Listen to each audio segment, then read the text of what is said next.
If you're still running Windows 10, there are some critical steps you need to take before support ends on October 14th, 2025. Stick around.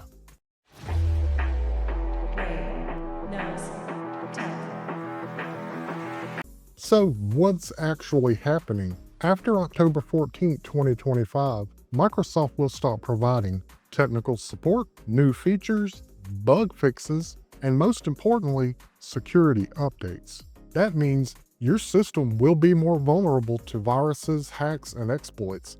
Even if your PC seems fine, behind the scenes, you're exposed to potential threats that won't be patched anymore. But there's another big problem many don't realize. Microsoft is also expected to remove the free Windows 10 installer from its website after support ends. That means if your system ever crashes or needs a reset and you don't have installation media saved, you're stuck. At that point, you'll likely need to pay a technician to back up your data, reinstall the OS, and that could cost hundreds of dollars. And then, what if you don't have your Windows activation key? Well, you need to check out today's sponsor. Are you using an unregistered version of Windows 11? Then you need to check out Keysfan.com.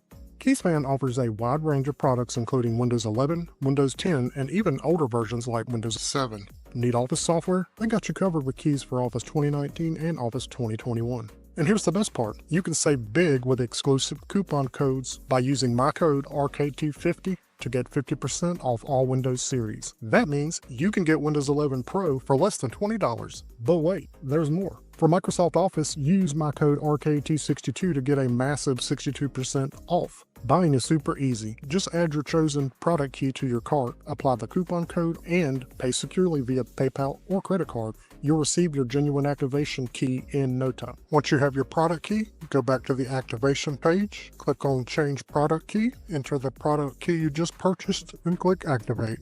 Be sure to check out Keysfan.com. Let's go over your three main options. Option 1. You can always pay for extended support. Microsoft will offer extended security updates for personal users at a cost of $30 per year.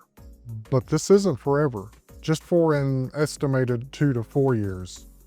Honestly, that's really not bad. Option 2. Upgrade to Windows 11.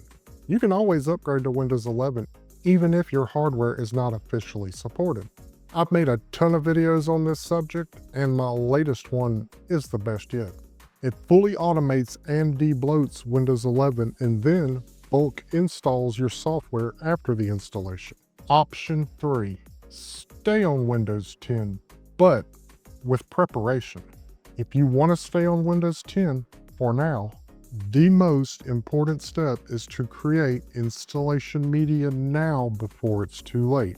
All you need is a flash drive. I'm going to show you two ways to do this. One, using the Windows 10 installation media from Microsoft, which will create a USB drive that we can make copies of and use later. But also, we'll download the ISO disk image and store that separately, because with that disk image, we can do more things in the future. For example, after October, the Windows Media Installation tool will no longer be available. But with that ISO, we can continue to create bootable installation drives using tools like Rufus or Ventoy. In addition, we can set up Windows 10 on a virtual machine with that ISO. So I'll show you both methods.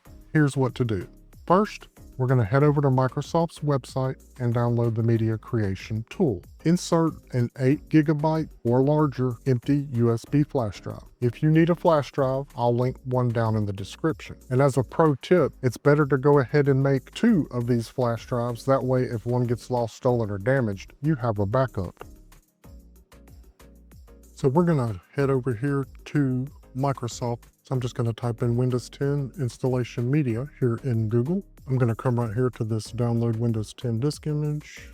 And we want to come down here to create Windows 10 installation media. I'm going to click download now.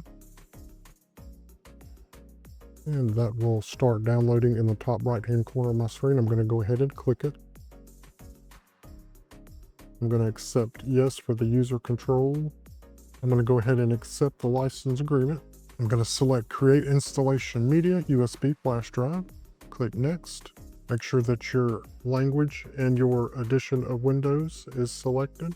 And if you're creating this for the computer that you're on, you can go ahead and keep this box checked. I'm not creating it for this computer, so I'm going to uncheck this box.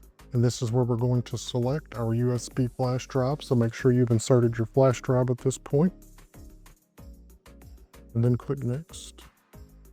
And this should be your removable drive here.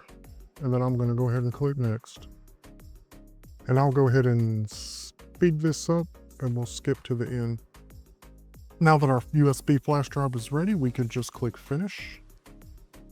Okay, and now we have our Windows installation media drive. We can make copies of this drive, store them in separate locations, and that's one way to do it. But the method that I prefer is to download the ISO and store it directly on my computer, because using the ISO, I can create multiple installation disks later using tools like Rufus or Ventoy. Or with the ISO, I can set up Windows 10 on a virtual machine, because after October, we will no longer have access to the installation media tool from Windows. So let's download the ISO real quick. So we'll go back to Create Windows 10 Installation Media. I'm going to click Download Now again. I'm going to open up that media installation tool. I'm going to accept my agreement again. We're going to go here to Create Installation Media. Again, if you're doing it for this computer, you can keep this checkbox selected. I'm going to unselect it because I may use this for different computers. I'm going to click Next. For this next step, instead of selecting the USB flash drive, we're just going to select ISO file and then click Next. I'm going to save this on a backup hard drive that I have. All right, and now I'm just going to click Finish. And now we have the ISO saved here to a folder on my backup drive. With this disk image, I can create multiple USB installation drives later. I can use it to set up Windows 10 on a virtual machine. So we now have media installation USB drives and a backup ISO in case we need to create more in the future. Yes, Windows 10 will still technically work after support ends, but over time, apps, especially browsers, may stop working properly. The bottom line, don't wait until it's too late. Whether you upgrade to Windows 11, opt for extended support, or stick with Windows 10, creating the installation media right now is a small step that could save you big down the road. What is your plan for October? Drop me a comment below. If you found value in this video, do me a favor and like and share the video and subscribe to the channel. Be sure to check out these other videos YouTube thinks you will enjoy. And as always, thank you for watching, and until next time.